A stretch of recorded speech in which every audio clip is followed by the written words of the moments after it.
clínica, anda a un taller. Creo que la mirada de otros y la escucha de otros ayuda mucho al texto, porque también escribir es algo tan individual y tan de uno que abrir el texto a otras miradas y a otras escuchas, bueno, cambia completamente lo que a veces uno desde su ego quiere hacer. La novela de vamos a centrarnos en la novela de Marcel, que es la que está saliendo ahora, y por la que yo estoy súper contenta. Yo escuché su texto hace unos años, me pasó ahora con la lectura, que la leí toda entera, que decía, esto es lo que yo leí que tenía que cambiar, esto era lo que no se entendía y ahora se entiende. Así que es como un placer verlo tan formadito gracias al trabajo de Marcelo y también obviamente de Caro, su editora, y cómo quedó un texto tan compacto y tan sólido. Así que felicitaciones y bienvenida a Mudanzas para todos. Bueno, no sé si querés que vayamos de preguntas, Juli, o de conversaciones. Bueno, vamos con... Bueno, ¿qué pensás de Julián vos? ¿Qué tenés para decir? Muy conmovedor, muy conmovedor. ¿Qué pienso de Julián? No, para empezar, sobre la clínica de obra, que es lo que me convoca, me gusta recordar una frase de Julián que tiene que ver con todo el laburo que nosotros hacemos, que es, el texto es una pared oscura. Uno nunca sabe exactamente qué está escribiendo. Y los mejores textos, las mejores cosas que yo escuché en las clínicas tuvieron más que ver con ese descubrimiento, con lo que el texto estaba devolviendo en ese trabajo y en esa práctica cotidiana. Uno puede creer que está muy seguro, hola, ¿qué tal? Buenas tardes, vengo a hacer esta clínica, voy a escribir sobre esto. Finalmente, si uno logra cierta sensibilidad y cierta escucha del propio texto, va a descubrir que va a decir muchas otras cosas. Y ustedes van a descubrir seguramente un montón de cosas que todavía no he descubierto yo. El trabajo de la clínica, para mí personalmente, por supuesto todo esto que vaya diciendo son cosas que me pasan a mí, tiene que ver con eso, con descubrir lo mejor que está atrapado ahí en ese texto que uno cree dominar y que en realidad es poco el control que uno tiene sobre el texto. Sí, el oficio, sí, la corrección, las cosas cotidianas que uno puede aprender con los años, pero lo que más se aprende está atrás de la pared oscura.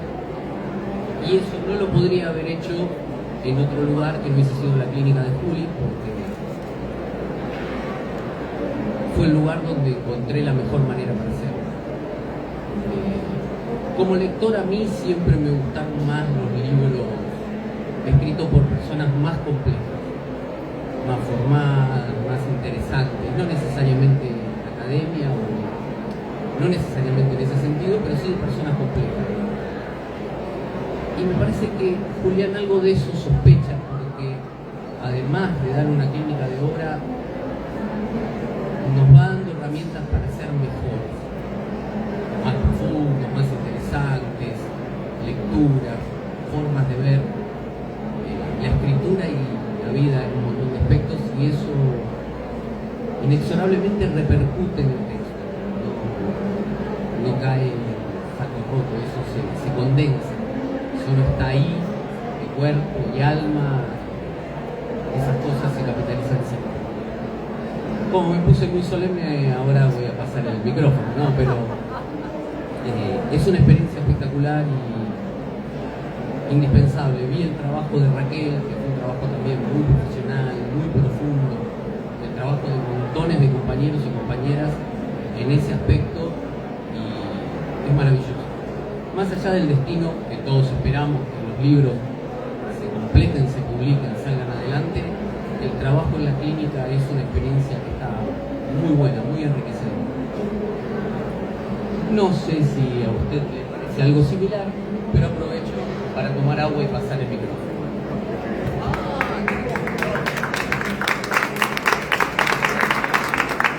Te vamos a cobrar comisión por todo esto que estamos diciendo. Buenas tardes. Hola, ¿cómo están? En principio, agradecer estar acá. Muy feliz por la salida de Mudanzas, el libro de Marcelo, un libro muy cercano para mí, y por estar con Raquel y por su Stoker también, otro libro cercano. Yo tengo un amigo, Tadeu, carioca, en realidad no es carioca, pero vive en Río, que cuando me preguntó de qué trabajaba y le dije soy clínica de narrativa, se rió sin parar durante casi 10 minutos. Y yo recién los escuchaba y no dejo de pensar en el doctor Mühlberger. No sé si ustedes ven intrusos en el espectáculo. Me siento muy Mühlberger.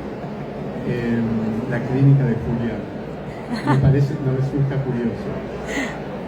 Pero es mi trabajo, es el trabajo que hago y es el primer trabajo que me gustó toda mi vida. Yo fui cadete de un frigorífico, fui encargado de una juguetería, hice un montón de cosas, siempre el trabajo me pareció una tortura. Yo creo que el trabajo es una tortura. Bueno, este trabajo para mí es una gracia. A mí me encanta estar, a mí me parece muy conmovedor que alguien ponga su texto disponible a la lectura en un ambiente de intimidad.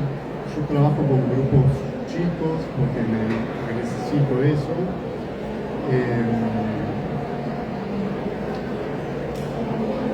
Yo no sé si un texto tiene que pasar por la experiencia de taller o de la clínica.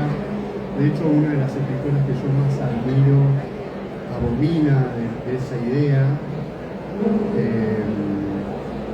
Y siempre repite, no lo digo demasiado alto porque la mayoría de mis amigos viven de eso. Es una gran poeta. Pero para mí el trabajo que hacemos ahí es conmovedor porque es estar ante el texto, que es casi lo único que existe. Así como existen las religiones del libro, yo creo que nosotros, no sé si una religión, pero compartimos el rito de la idea del libro y nos amparamos, nos reunimos bajo ese amparo, ¿no? Bajo esa idea.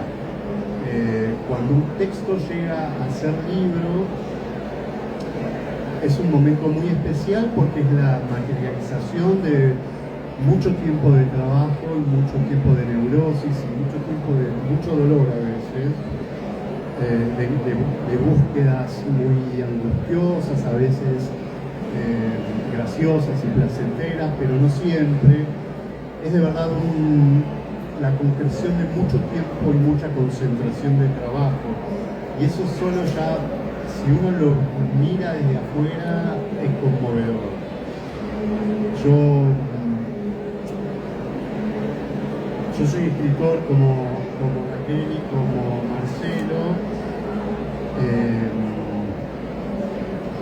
Entonces cuando estoy en ese trabajo estoy escribiendo mis propios textos todo el tiempo. Eso que recién Marcelo decía de lo que sucede en esas sesiones virtuales, me sucede profundamente a mí como escritor. El trabajo con el texto, no soy yo el que hace eso, es lo que hace el texto, que te combina, te obliga, te confronta. Algo muy tremendo que es que nosotros conocemos la lengua de memoria, y cuando las palabras entran al papel se revelan y muestran una naturaleza absolutamente ingobernable. Esa lucha es un poco la que nos juntamos a compartir. Así que cada vez que nos reunimos, una vez por semana, un poco es el reencuentro de... No quiero sonar épico, que detesto, porque soy muy... pero me detesto, cuando después no me voy a escuchar nunca, por suerte. Pero como si fuera gladiador, no es horrible. tengo que decir. Pero con una idea como que se llega a un lugar a compartir las heridas, ¿no? Alguien que me dispare, por favor. Yo creo que igual sí, de verdad, para mí la clínica lo que tiene es como un espacio tan de desnudez, puede ser no es una terapia, digo, pero también uno cuando hace terapia está súper vulnerable. Creo que yo siempre digo que yo prefiero estar, no sé, en el medio de ahí parada en bolas, me siento menos expuesta que si tengo que leer un texto mío con gente. Me parece que es de un nivel de exposición y también habla de una humanidad, ¿no? Y lo que yo siempre digo, ¿no? Es de sacar ese ego y poder brindarnos a otros. Y como rendirte, porque en realidad la lucha esta, que yo creo que tenemos los escritores, es contra el texto, es el texto y uno, ¿no? Estamos siempre peleando, no sé si es una pelea, pero sí es una batalla en donde al final uno siempre se va a tener que rendir hacia el texto porque no queda otra, porque es así, y uno ya lo sabe, pero igual está en esa lucha. Y cuando lo comparte con otros en clínica, estamos todos como en una, estamos en esa, ¿viste? Es muy difícil de explicar, ahora que intento, me doy cuenta, es muy difícil de explicar, pero estamos todos en la misma, con mucha humildad, con mucho amor, ¿no? Digo, porque tus compañeros y tu profesor también, o tu maestro, tiene como una mirada muy amorosa, porque, claro, uno está ahí en bolas, entonces el otro no puede venir y decirte, che, que se te caen las tetas, tiene que ser como, bueno, no amoroso. Entonces, te hace como, estos ejercicios de clínica te hacen, para mí, o por lo menos a mí, me hicieron como eso, ser un poco más amable, y creo que todos necesitamos en este momento ser más amables, más dulces, más empáticos, odio la palabra decir empáticos, pero bueno, más humanos, mejor dicho. Y todo esto pasa mientras uno escribe, entonces es como, wow, una locura. Y también muy angustioso, ¿no? Digo, porque es esta lucha y saber que pensabas que era una genialidad y después esto no va y tiene que ser de nuevo y empezar de nuevo y borrar y corregir y volver. Es como, parece algo medio horrible, pero en realidad es algo medio mágico, un poco feo y un poco lindo. Hay días feos, hay días hermosos. Yo he llorado en clínica, he cerrado y si no lloraba más clínica. Odio a Julián, es el peor, odio a todos. Y después, Julián, te amo, así como una neurosis terrible. Y después, bueno, es un libro, es un montón, es una locura que después de tanto tiempo, años, en algunos casos, creo que en el caso de Marce también, bueno, salga eso que a mí me dicen, bueno, lo leí en 2 días. Y yo dije, qué bien. Pero después pasa eso, ¿no? Que uno saca un texto y el mundo lee un millón de otras cosas y bueno, y es de todos, ¿no? Es como maravilloso. Es una cosa muy de comunidad, muy lindo hacer clínica, y más cuando tenés buenos compañeros. Yo creo que en eso Juli es bastante bueno, ¿no? Como viendo quién machea con quién, porque no todos machamos con todos, y que todos podamos ser generosos a la hora de escuchar al otro. En el caso de Marce, voy a meterme en tu novela, no sé si tuviste 3 años y 4 años y medio, pasando la novela de punta a punta, ida y vuelta, y cambiando. Yo decía, otra vez el mismo capítulo. Yo también decía, y decía inclusive, bueno, me van a asesinar, están hartos de otra escuchar vez el voy mismo a leer y capítulo. yo decía, por favor. Pero bueno, valió la pena. Es una persona muy rigurosa a la hora de trabajar, como muy tenaz y rigurosa. Yo no soy así, yo decía, bueno, ya está, después veo, paso otro capítulo, después corrijo. Corrige y va, y bueno, y así creo que lo que más vos me dirás, pero lo que yo por lo menos escucha, lo que siento que más te costó fue encontrar como el tono y la voz, que es lo que llamamos de un texto. En realidad la habías encontrado, yo el primer año que hiciste, que estaba Tom Mather, me decía, bueno, ahora está bien, porque antes tenía una voz que era tipo terrible, y ahora es otro texto, por más que sea el mismo texto. Entonces, bueno, si querés contarnos esto de encontrar la voz o cómo te pasó estos años. Sí, Fue largo, fue intenso y fueron 4 años y medio. Podemos poner así rápido que en 1 año y medio me llevó encontrar la voz. Encontrar la voz, la cadencia, la forma de contar lo que quería contar, que tampoco estaba claro, nunca está del todo claro, probablemente ahora no esté del todo claro. Así que pongan lo que a ustedes les parezca para darle claridad. Fue toda una etapa muy dura, frustrante, porque uno sabe que no está encontrando. Y eso de buscar, esa alquimia de mezclar y mezclar y mezclar y tratar de encontrar los metales preciosos, a veces es muy difícil. Acá hay muchos compañeras de talleres que saben de lo que hablo. No siempre los textos están dados. Y una vez que encontré la voz, o que sentí que ese era el registro, la cadencia donde se podía contar esta historia, hubo que volver a empezar. Básicamente es eso, hubo que terminar y empezar de nuevo, reestructurar, buscar que todo el registro, que la canción que mueve Mudanzas esté tocada con las mismas notas, en esa frecuencia tan importante para mí, que le terminaron dando ese ritmo. No digo que sea el único, es el que mejor me salió. Dejé lo mejor en esta novela, así que espero que la disfruten mucho. En la próxima voy a dejar lo mejor de lo mejor y así, ¿no? Pero por el momento es esto. Y recuerdo sesiones donde iba, decía, me van a asesinar, literalmente me van a asesinar. 4 veces leí este capítulo. Pero valieron la pena finalmente, inclusive los que no están, los que se sacaron, los que fueron para otro lado, los finales que no fueron finales, los principios que no fueron principios. Qué bueno que está hacer clínica. Me dedico a escribir solo porque disfruto mucho de hacer clínica y no sabés cómo lo sufro. Pero bueno, fue un gran laburo, estuvo muy bien guiado, muy bien acompañado. Es muy valioso.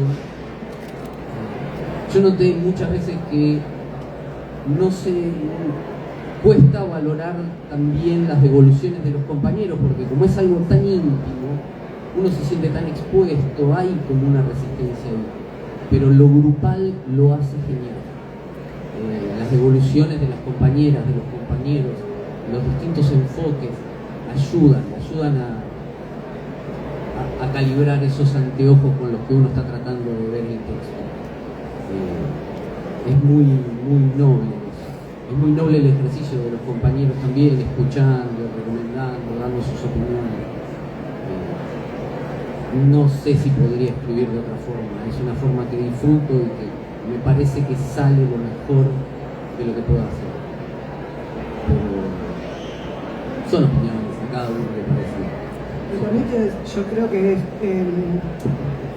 también una cosa que te enseña a ser más humilde, ¿viste? Porque tenés que tener como... Obvio que hay gente que no lo hace, y acá Juli como profesor seguramente lo sabe, porque hay gente que no quiere escuchar, bueno, eso, ¿no? Que capaz hay que cambiar cosas, hay que rehacer, hay que reescribir. Entonces te obliga sí o sí a tener como, tener un manto de humildad terrible, como tenés que sí o sí, como yo lo recomiendo siempre como ejercicio de humildad, escribir, ir a una clínica y igual decir, bueno, tengo que escuchar lo que me dicen, tengo que tratar de entender porque también estoy viniendo a esto. Entonces, bueno, esto es un buen ejercicio, ¿viste? Para practicar, para mí, para practicar la humildad. Marce en eso, vos sos un genio, sos como súper humilde, yo no soy humilde, a mí me cuesta todos los días, pero para personas como Marce, sí, bueno, me hace muy bien por eso, porque me hace ser más humilde. Me acordé de algo que me acordé esta semana mientras leía Mudanzas.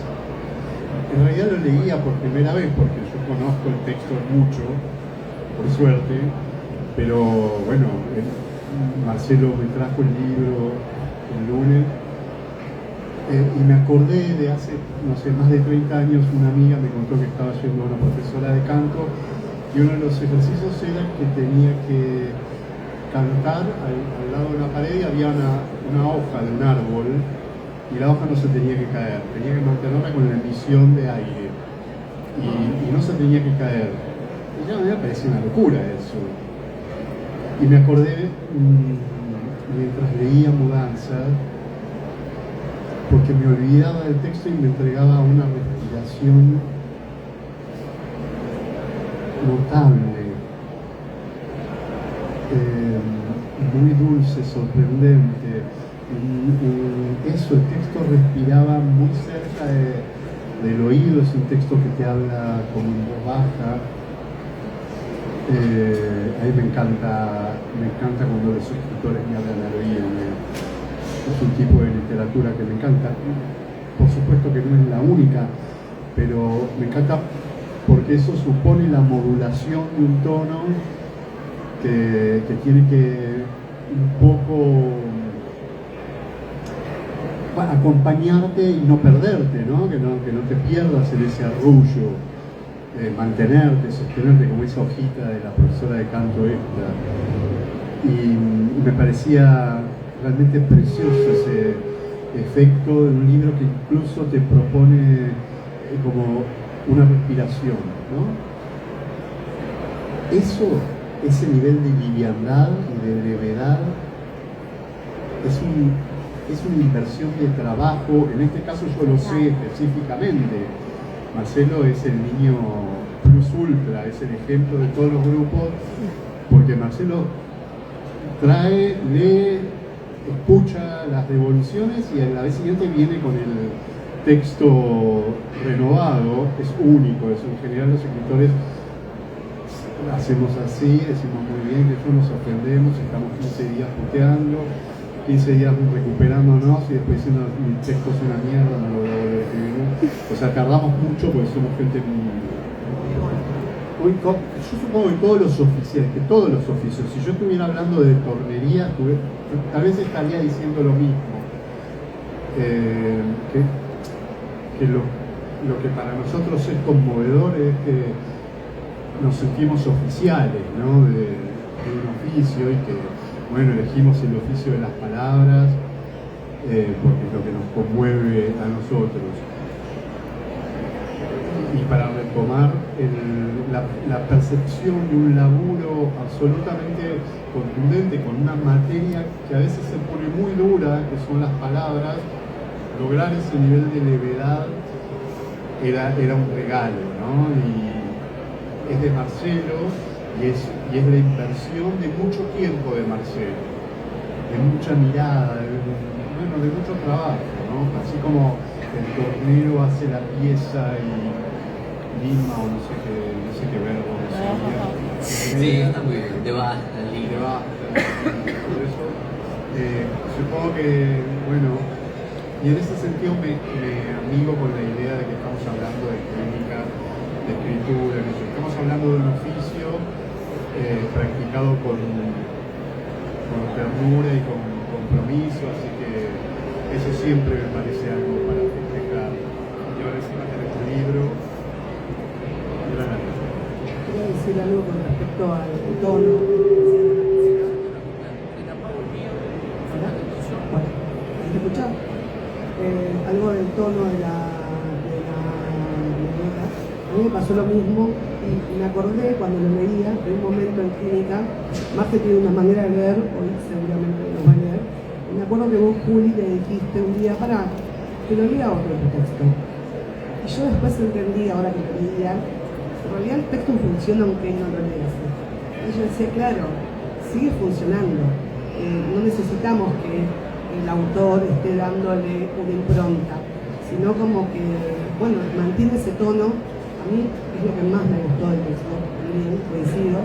Tiene como un tono, y yo pensaba esto, que se siente un derrumbe en la novela, que digamos, es así, se está derrumbando. Y en un momento cambia de ritmo, ¿viste? Como en un momento hace así. Y en realidad no importa lo que le pasa al personaje, porque lo está marcando todo lo que le pasa al personaje es el ritmo. Yo decía, wow, porque el personaje no está diciendo me quiero suicidar, me quiero matar. El personaje capaz está caminando, pero vos en ese tono te estás dando cuenta que el tipo decís, este tipo está en el fondo del mar. Entonces digo, qué loco, ¿cómo logró no decir y decirlo con el ritmo y con el tono que marcaste? Entonces para mí eso es de las cosas que más me gustó de este libro. Si bien yo lo había escuchado por Marce, y al igual que Julia había escuchado, pero leerlo todo junto, me parece que está súper compacto y es muy, muy difícil hacer eso. Es muy difícil, hay muchísimo trabajo. Así que nada, decirte eso, digo, wow, yo pensaba en eso y después me lo leía en voz alta, te juro, decía, claro, es eso, ¿viste? Así que me encanta que cuente más el ritmo y el tono del texto que lo que le pase a los personajes, que eso describa, no digo, es tan importante, y sí es como un orgullo, coincido. Así que felicitaciones a todos. Muchas gracias. Sí, yo solo sé que me llevó mucho trabajo, no sé si es fácil o difícil. Hice eso. Como es una charla, podemos ir para atrás y para adelante. Me acuerdo de lo que estabas diciendo recién. Uno aprende en la clínica a apreciar textos más allá de la impresión. Uno viene acostumbrado a que el texto impreso ya se impone. Ya como está impreso es bueno, como está impreso me va a gustar. En la clínica, si uno tiene la capacidad de bajar el ego, de escuchar, de entender, de ponerse, de aprovechar el espacio, descubre grandes escritores que no tiene idea si están publicados o no. No tiene idea y ni siquiera tiene idea si el libro está terminado. Está escuchando un capítulo, está escuchando un fragmento. Y uno aprende a escuchar grandes textos. Ese texto puede seguir, terminarse, no terminarse nunca. Conocí compañeros que tenían textos espectaculares que nunca los terminaron, que hicieron otras cosas. Pero ese espacio me enseñó a escuchar los textos desde otro ángulo, que no solo la letra de molde, o a bajarle el precio a la letra de molde. Después anhelamos la letra de molde y es algo hermoso que nos pase, por supuesto, pero aprender a escuchar textos sin el prejuicio de está acá en una clínica y va a escribir algo que no está bueno. Eso me ha sorprendido mucho y para bien. Y recuerdo hace muchos años, cuando empecé con Selva y con Julián, que yo llevaba todas mis hojitas impresas para todos mis compañeros. Y me vieron llegar y dijeron, acá no damos las hojitas, dala si querés, ya la trajiste impresa. Y ahí aprendí a escuchar. Yo venía de la mecánica de leer, de marcar. Es muy valioso la escucha de un texto vivo, crudo, que todavía está siendo trabajado. Nos da tantas herramientas para mejorar nuestros propios textos, mejorando los de los compañeros y las compañeras, por supuesto, que es algo que no debería dejarse pasar en las clínicas, que sin lugar a dudas va a ser capitalizable. Tengo esta pulsión a empezar a decir cosas serias, ¿no? Menos mal que están ustedes, que me bajan un poco. Y aparte, yo lo resumo que es muy difícil, digamos, como que requiere de una concentración que ya, bueno, tiene escucha, pero digo, es un ejercicio, porque todos, o mucha gente lee, y lees el texto y lo lees y puedes concentrarte, pero solo escuchar y como apagar todo. De hecho, yo en general cuando escucho cierro los ojos, como para que nada interfiera, que solo estoy escuchando, como escuchando a un otro y el resto nada más. Es como concentrarnos en escuchar y en nada más que eso, que requiere un ejercicio. Porque una cosa por eso es difícil mantener la atención de escuchar mucho tiempo, ¿no? Digo, es tanto lo que requiere de vos que puedes decir, bueno, no puedo ni comer, ni esto, ni tener un pucho, ni mirar nada, tengo que estar así, como concentradísimo. Es algo que sí lo aprendes bueno, algunos sí, algunos maestros no, pero Julián no te deja ni ver el texto ni nada, tenés que estar así concentradísimo, pero bueno, está buenísimo, después tenés que el oído biónico, ¿no? Como ya. Yo quiero volver a Mudanza, porque el texto es un texto, eso, que, como decía antes, ¿no? Un texto muy amable, y un texto que te propone un protagonista que muestra su drama con mucha honestidad.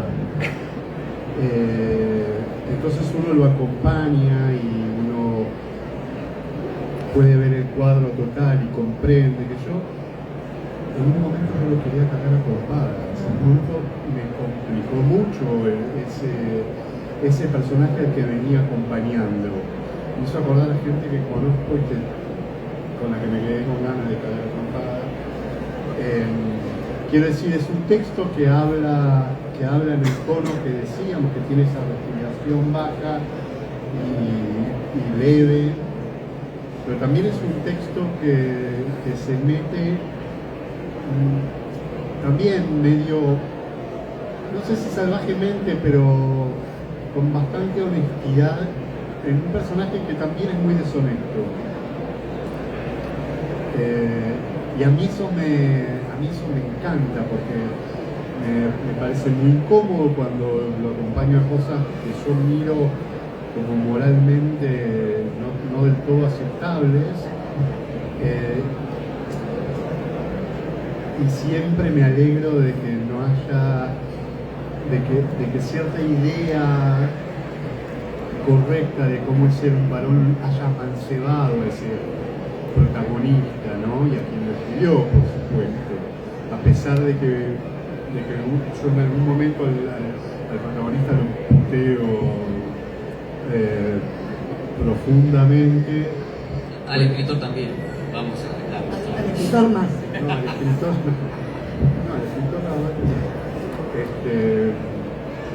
no, quiero decir que es un libro que encarna una pasión que además tiene mucho que ver con nuestra contemporaneidad, con la manera en que nos relacionamos, con la idea de que se está justamente en relación con los otros y qué tipo de ética de estar en el mundo supone eso. Y por suerte el personaje también es un enajenado como cualquiera de nosotros, ¿no? Y también está desesperado y también está intentando, quiero decir, además es un libro de aventuras en ese sentido, de la aventura de un hombre a que le importan las relaciones y que todo el tiempo está contando eso con la perspectiva también desde de dónde viene, ¿no? Y en qué lugar está, tiene una semblanza absolutamente entrañable de Montevideo, el libro, también de Buenos Aires, de cierta zona de Buenos Aires. Eso yo lo disfruto particularmente. Yo soy un escritor urbano y las representaciones de las ciudades son para mí un deleite. Está muy bien, está muy bueno. Gracias. Se lo súper recomiendo. Muchas gracias, Julio. Muchas gracias. Ojalá sea así. Sí, ahora en un rato, no sé cómo es el horario, no sé cómo es eso, ustedes van diciendo y se lee. Por favor, Rey. ¿Estamos bien? Que lea. No entiendo la serie, ¿no? Bueno. Bueno, ya tengo que leer, si no, no queda. Me enredé en los cables del micrófono porque así son las cosas. A ver.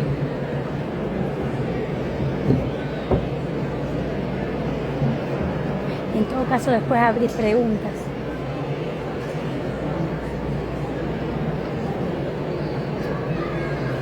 Bueno, esta novela empieza así. El río se mueve en franjas. Desde la ventana del buque lo veo como a esos dibujos que hacía a los 3 o 4 años. Los colores se mezclan, pasan del verde al marrón, del amarillo al ocre. En la bodega viaja el auto y en el baúl el estuche con la trompeta. Camino, dejo atrás los asientos, me sumo a la fila de gente que espera para comprar comida. Veo a las personas alejarse con sus pedidos. Finalmente llega mi turno. Compro un sándwich, jugo, busco un lugar.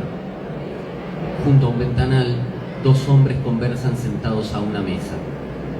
Al otro lado del vidrio, el cielo se salpica con espuma. Uno de los hombres me mira, No hay nadie alrededor, tampoco detrás mío. Es a mí.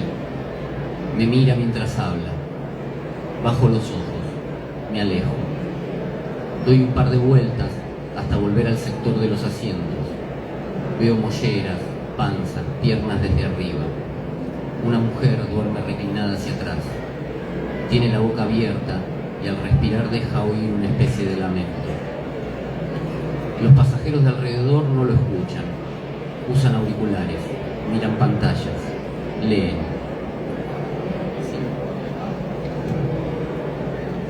Cinco filas más adelante, la señora que viaja a mi lado se empieza a levantar. Al llegar le digo que no hace falta. Sonrío y sigo caminando. También sonríe, aunque se le nota el disgusto. Llevo el sándwich y la botella con jugo en una mano. Con la otra me apoyo en el borde de cada respaldo hasta que salgo del pasillo. Vuelvo a la confitería. Paso junto a la mesa y al ventanal donde están los hombres. Otra vez levanta la mirada. Sigo de largo. Siento el calor del sol atravesando el cristal. Me acomodo en la barra. No tengo hambre. Abro igual el envoltorio y muerdo el pan. Lo mastico. Tengo sed. El líquido me ayuda a tragar. Rápidamente pasamos a otras partes.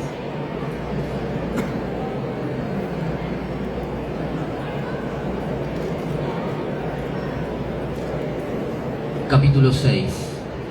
Montevideo. ¿Te vas a mudar? Sentado todavía en la cama, con el bolso en el suelo. La voz de Fran me sacude. No sé. Se va. Deja el marco de la puerta. Corre. Escucho sus pisadas atravesando la casa. Sale y sus pisadas desaparecen. Desde la cama salgo yo también.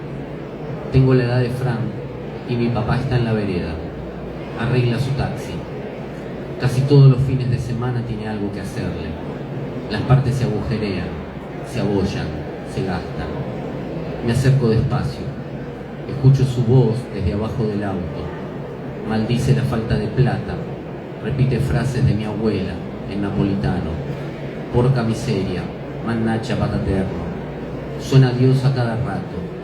Yo me agacho, cerca de sus piernas, cerca de la caja de herramientas. Ah, estás acá. Pasame la de media. Rápido desparramos las llaves sobre la vereda hasta encontrarla. La mayoría de la gente que pasa caminando vive en la cuadra. Los hombres que vienen de la ferretería o cargan bolsas con carbón hacen una parada. Nos saludan. Hablan con mi papá de motores. Mario, el de enfrente, pregunta por el ayudante. Mejor que en Fórmula 1, dice mi papá desde abajo del auto. Los arreglos se demoran. Pasamos las tardes acostados sobre el asfalto. En las manos tengo olor a gasoil. En un momento mi papá se para y camina hasta la parte de adelante. Mete los brazos y la cabeza bajo el capó. El coche parece una ballena que lo traga. Se hace de noche. Mi mamá viene con el alargue y la lámpara portátil. Yo la sostengo. Trato de dirigir el cono amarillo sobre las partes que mi papá arregla. Aguanto el calor que sale de la luz, que calienta la cara y humedece la frente. Miro el bolso a medio armar en el piso del cuarto donde todavía duermo. Parecía fácil, desde aquella vereda, desde la edad de nuestros hijos. Estaba en otra ciudad cuando supe que iba a ser padre. Salía del banco, de firmar papeles. Sentí la vibración en el bolsillo. Había olvidado subirle el volumen. Del otro lado del río llegaba tu voz emocionada. Esa tarde me instalé en el perro que fuma. Me emborraché despacio, con gin. Antes de que cayera el sol busqué la playa. El otoño tardaba en llegar. Restos de calor quedaban en el aire que venía del río. Cerca del agua, mis pasos se volvían pesados. Seguí caminando por la arena seca, con la ciudad a un lado y el paisaje en retirada del otro. Con la primera oscuridad los edificios perdieron sus contornos, hasta que el alumbrado terminó de encenderse. Me alejé de la arena y del agua con sonido amargo. Apuré el bolso. Busqué una calle detrás del puerto y compré cocaína. Los pibes que me la vendieron hablaban de fútbol y de los profesores de la escuela. La pagué cara. Apenas me pasaron el papel, lo guardé en el bolsillo y seguí. 3 o 4 cuadras después, doblé en una calle iluminada por el resplandor que salía de las casas. El único farol que colgaba a mitad de cuadra estaba roto. De frente a una pared con pintadas, desparramé el sobre en la palma de la mano y lo aspiré apurado. Volví, mientras caminaba por Montevideo, a recordar la bodega del Tortoni, la avenida de Mayo, por donde íbamos y veníamos hasta que nos dolían los pies, y entrábamos al 36 Villares, y pedíamos ese Criadores intomable, y hablábamos de Murger y del París era una fiesta.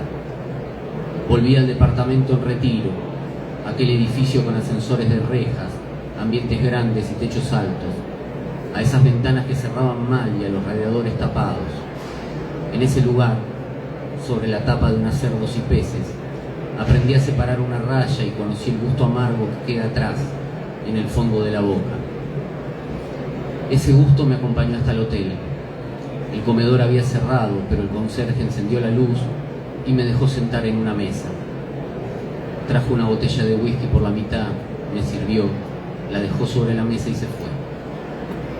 Volví a escuchar las frases en napolitano, saliendo de abajo del 504, donde mi padre pasó parte de su vida. Volví a escuchar tu voz, las palabras temblando, los silencios, la risa nerviosa al momento de contar que estabas embarazado. Hermoso. ¿Está haciendo largo? Me dice. Hermoso.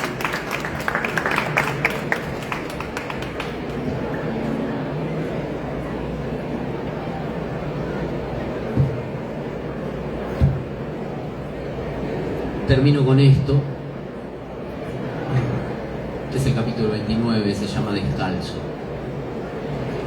Hola. La madera cruje. Es algo que empecé a sentir hace poco.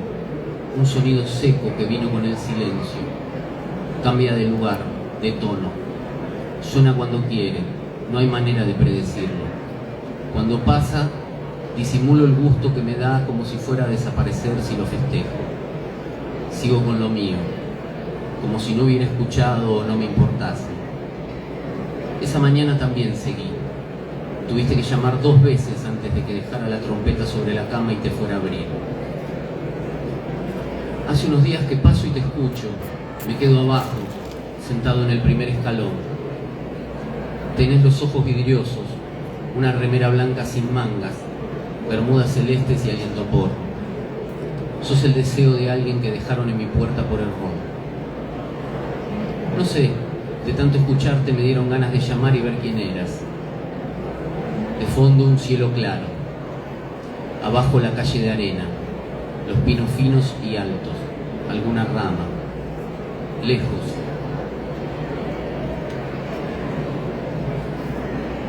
Casi por la esquina. Pasa un grupo de personas con ropa colorida. Recortado por el marco de la puerta, me haces acordar a un cuadro que vi hace muchos años en Berlín. Pero a vos te faltan las flechas. No quiero molestar, me voy. No, pasá, es que estaba, digo y doy un paso para adelante. ¿Entrás o salís? No, entrá. Me muevo a un lado, te dejo lugar. Tengo ron, ¿querés un trago? Un poco de agua mejor. Sobre la mesa veo el atado de cigarrillos que dejé ayer. Saco uno y voy a la cocina. Me sigue el eco de tus palabras. Un poco de agua, mejor. Abro la canilla y dejo correr. Estiro la remera, me peino. El vaso rebalsa dentro de la pileta. Lo seco. Vuelvo despacio, haciendo equilibrio. Veo las gotas que caen y dejan marcas en el suelo. Me esperas parado, al lado de la puerta cerrada. Sentate, sos de acá. Contás que llegaron hace poco, que están acampando. Traigo el cenicero, te ofrezco cigarrillos. Tampoco aceptás. El camping queda al final de la calle, unos 600 metros más adelante. Estás con amigos, hacen música. Se me cae el encendedor. Había olvidado el cigarrillo apagado en la boca. Mientras lo levanto, descubro que te sacaste las ojotas. Veo tus pies descalzos sobre el suelo. Enciendo el cigarrillo al revés. Sonreís. Decís que también te pasa. Me rindo. Estiro las piernas. Dejo las manos quietas. Me abandono a tus palabras que hablan de la ciudad de Rosario, de una carrera universitaria, de veranos en este pueblo, de noches compartidas, tocando en bares o en la calle. Olvido el idioma. Tu voz lo ocupa todo. Entro en una especie de duermevela. No sé cuánto tiempo pasa, si es que pasa, si es que afuera de la cabaña existe algo todavía así. En algún momento me ves mirar lejos por la ventana. Te callás. Igual el silencio tarda. Llega de a poco, como el naranja de la tarde que se quema. Me quedo mirándote el cuello, la tensión de la piel cuando giras la cabeza para buscar lo que miro. La oscuridad trae hambre. Fumamos camino al almacén. Las brasas dibujan los movimientos de nuestras manos al hablar. En el lugar, frente al mostrador, pedimos queso, vino, frutas. Agregás harina, grasa. Te miro las manos. Tenés dedos finos, largos, con las puntas endurecidas por la guitarra. ¿Vas a amasar? Sonreís. Veo cómo se te erizan los pelos del brazo. Tortas fritas, ¿te gustan? Volvemos despacio. Desde el suelo llegan crujidos de hojas secas y ramas. A lo lejos pasan autos. Hay pájaros, algún animal, ruidos de la noche que se mezclan con las palabras y las risas. Llegamos sin darnos cuenta.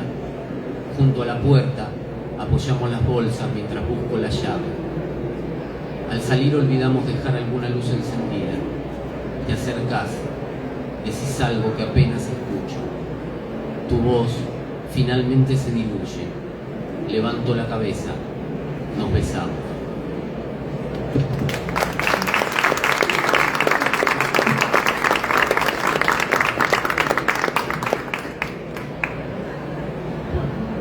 Si alguien quiere preguntarle algo a Marce, vamos a preguntarle. No, Marce no, que está agotado. Leí como 3 capítulos. Bueno, pero sos vos. Bueno, cualquiera, pero vale. No hay problema. Y está. Si hay preguntas, pueden preguntar.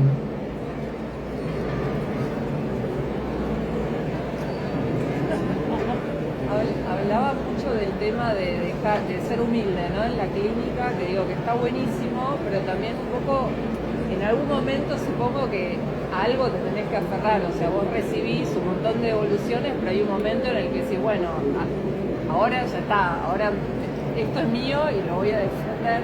¿Cómo es un poco, cómo es ese proceso? Es así. Y también en mi caso te lo dice el texto. Hay un momento donde el texto te dice, es esto, hermano, de acá mucho más no vas a sacar y esta es la mejor versión que tenés. Por lo menos así me habla a mí, que habla bastante mal conmigo.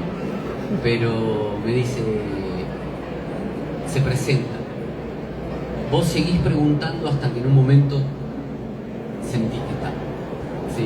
Suena medio raro, medio metafísico, pero es difícil de explicar. Para mí es un momento de rendición. Es como que uno en un momento se rinde y decís, ¿cuál es esto? Y ahí ya está, es eso. No sé cómo lo sabes, pero sabés qué es eso. Es raro. Y a veces uno puede seguir luchando y dándole vueltas, a veces el texto también necesita que uno lo deje y lo puedes volver, no sé, por lo menos eso me pasa a mí, pero en un momento en donde como que ya está, ¿viste? Capaz es cuando vos haces una torta y decís, bueno, cuando la termina en un momento, no sé, ya está. No sé, pero ya está. Sí. Es metafísico todo esto. Es medio metafísico, nos estamos volviendo místicos o locos, ¿no? En su defecto. ¿Alguien quiere preguntar algo más ahí atrás? ¿Qué pasa cuando volvés, una vez que terminaste la clínica, llegaste a lo que sería el final, y volvés, si volvés en algún momento a lo que fue el primer borrador, o pensás en ese primer borrador y qué te pasa con eso? Si es que ves. Yo no guardo. Yo trato de no enamorarme de nada de lo que escribo. Escribo, funciona, no funciona, trabajo, corrijo, tiro, vuelvo, empiezo, voy, vuelvo. Después de 4 años y medio del borrador no quedan ni cenizas y no necesito tampoco volver. Recuerdo la idea como se recuerdan cosas de la infancia. Mirá dónde empezó esto. Mirá desde dónde salí. Como que mira el camino recorrido, pero no contrasto. La lectura y las relecturas son después cuando viene Carolina, la editora, y te dice a laburar, y ahí volvés a encontrar el texto, y volvés a encontrar el texto, y volvés a encontrar el texto, pero es ese texto. Sí, al anterior no vuelvo. A mí me pasaba que al principio yo decía, no, esto no lo voy a dejar porque como es una genialidad seguramente después lo voy a usar. Y lo copiaba, y después no, en realidad si te das cuenta que no va, es que nunca va a ir. Ya está, después aprendí, porque a veces es eso, yo tenía borradores, de versiones, en realidad después no, hay que tener el ejercicio de borrar, tirar y soltar, mejor dicho, y bueno, que avance. El texto que fue logró que hoy sea este texto.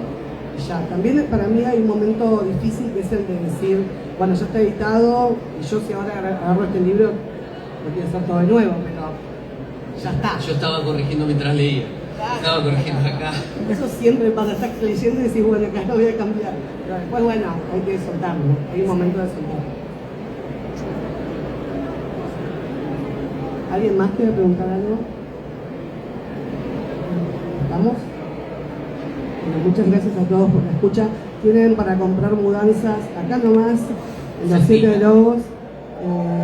Cómprenlo, está el autor para que lo firme, así que mejor. Sí, espero inclusive para que me increpen. Digan, che, ¿cómo vas a hace poner dedicatorias especiales para cada uno, así que sí, Gracias, muchas gracias a todos por esta felicitación. Gracias a ustedes, gracias a todos.